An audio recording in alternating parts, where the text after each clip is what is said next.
Okay, so this year, Xbox killed their E3 press conference, and today I kind of wanted to talk about that, and I want to kind of rapid fire through the main points that I want to talk about so this doesn't get boring or anything. So, first of all, right away they opened up with the Xbox One S. It's a smaller Xbox One.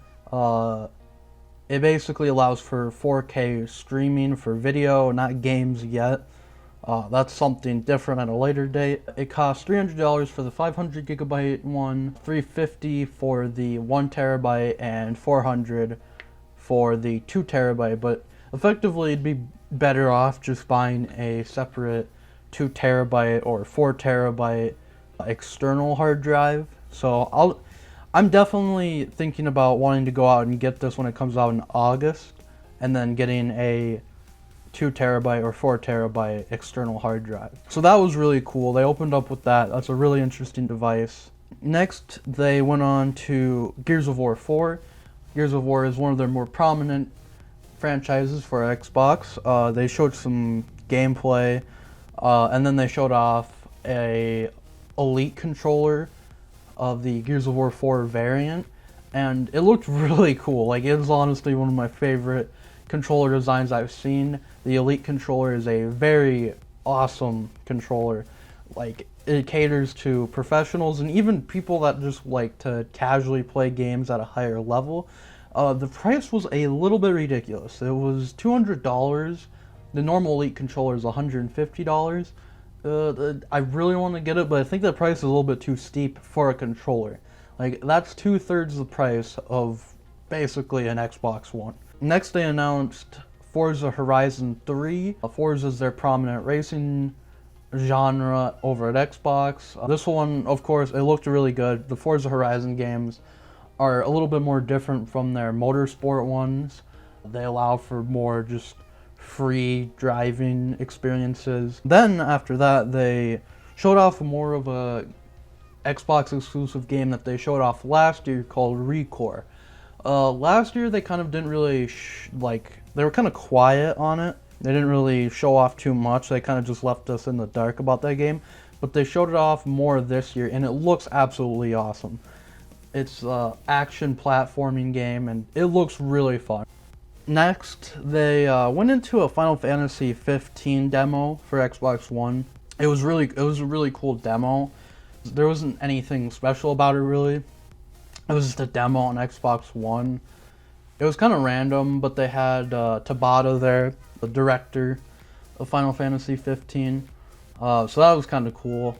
It wasn't pointless, but it was kind of random, I thought, but it was cool. Next, they showed off some more Division stuff. So if you're into the Division, there's more content coming soon to the game. Then they had Battlefield 1 stuff. People are freaking out about this game. It does look really cool. I'm really excited. It looks like a really good Battlefield. Hopefully it comes without its problems like glitches like Battlefield 4 was plagued with. Yeah, I'm definitely excited for Battlefield 1. And then after that, they talked about some community stuff coming to Xbox later this year.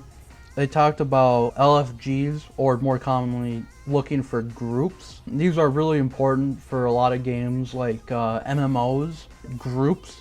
So basically, like, if you live in a concentrated area, like let's say you live in North Dakota, you could have gamers of North Dakota as a group for Xbox. And then they introduced arena play.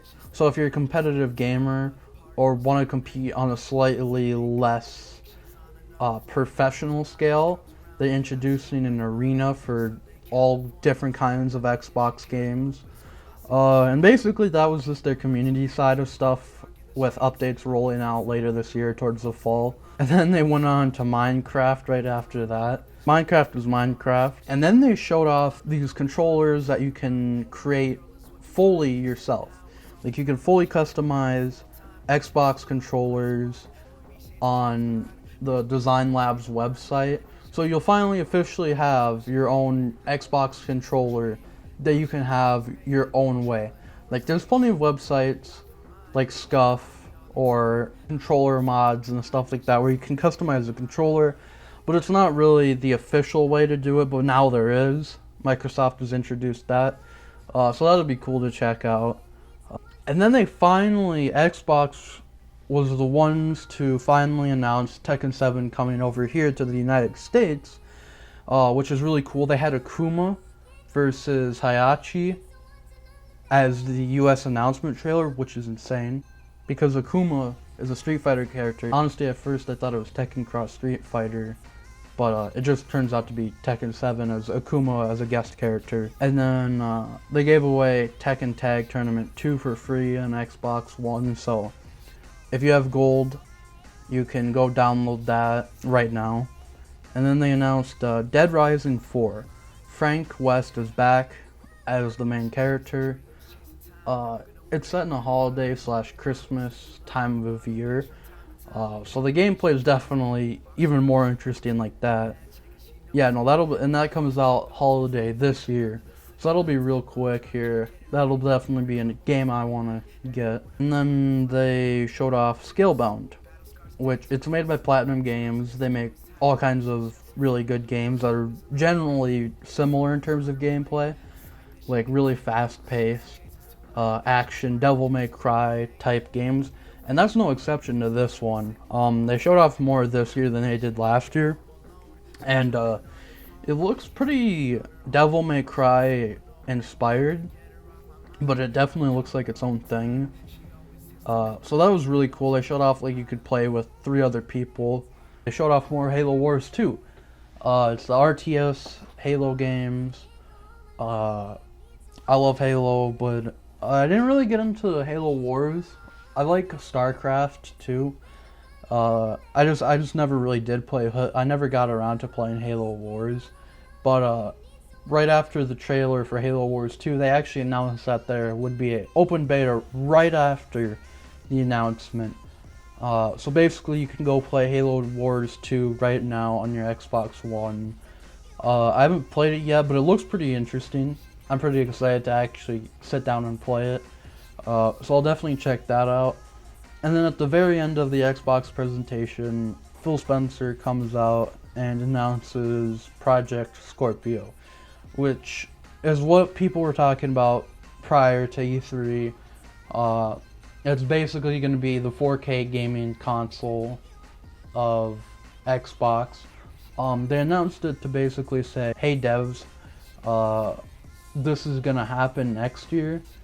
We're giving you a heads up so that you can make your games better for the Project Scorpio. So that'll be interesting because 4K eventually here is going to be pretty important. Right now it's not making too much of an impact. Most people aren't really switching over to 4K yet. I definitely think it'll be a couple years until people start switching over to 4K.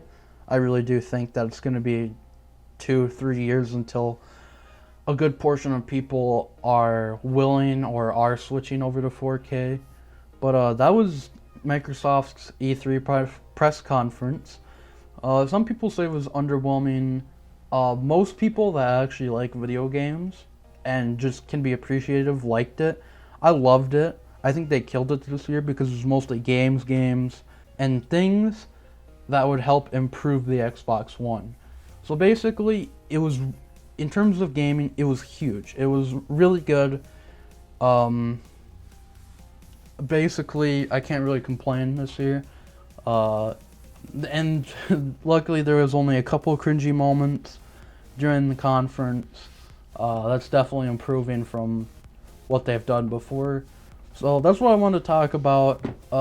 It definitely wasn't as quick as I thought it was going to be, but yeah, Xbox this year killed it at E3. They did really good, and I'm pretty appreciative of that. They didn't do any really scummy things, and basically it's just about games and the gamers. So yeah, that was their conference, and definitely excited to see what's to come this year from Xbox and even PlayStation and just video gaming in general.